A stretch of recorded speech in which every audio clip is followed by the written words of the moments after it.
กราบสบายดีท่านผู้ชมทุกท่านมื้อนี้มีเพลงหนึ่งเนาะที่อยากสิมอบให้กับผู้หญิงที่เก่งที่สุดของข้าพเจ้าเองที่ทุกข์ที่ผ่านมาเราบ่เคยจมว่าทุกข์เราบ่เคยจมว่าเมื่อยเพื่อพวกเฮาเลยสักอย่างเพื่อพวกเฮาเลยจักเถื่อและมื้อนี้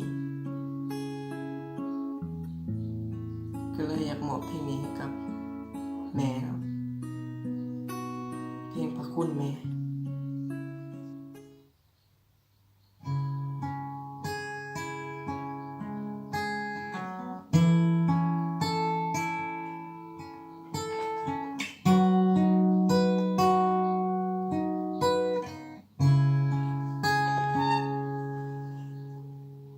นางก็บอกเคยหวั่นเพื่อลูกนั้นมีความสุข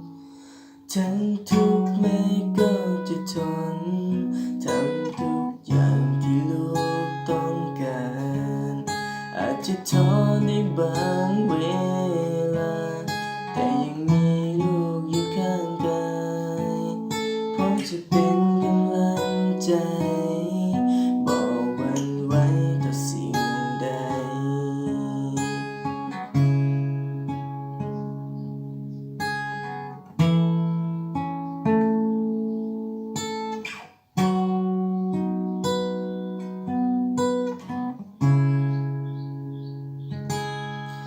หากดวงอาทิตย์ยังส่องแสงอยู่ก็พร้อมที่จะต่อสู้ยังมีลมหายใจลูกจะอยู่เคียงข้างเสมอดังนกน้อยที่ลำบินมีแม่นั้นบินข้างกายบินลอยขึ้นไป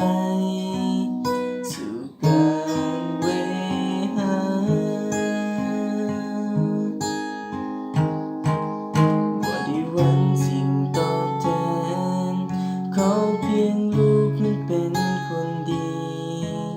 เท่านี้แม่นั้น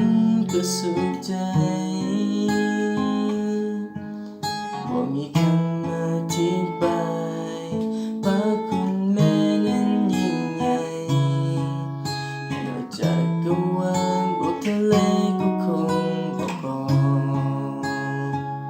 บ่อาจจะ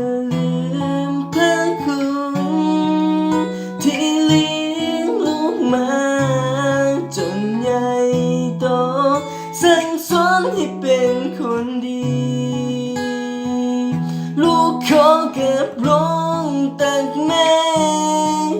บอกให้คิดกตัญญูหูบุญคุณแม่นั้นเหนือกว่าสิ่งใด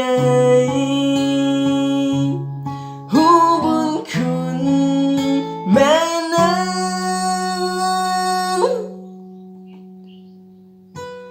เหนือกว่าสิ่งใด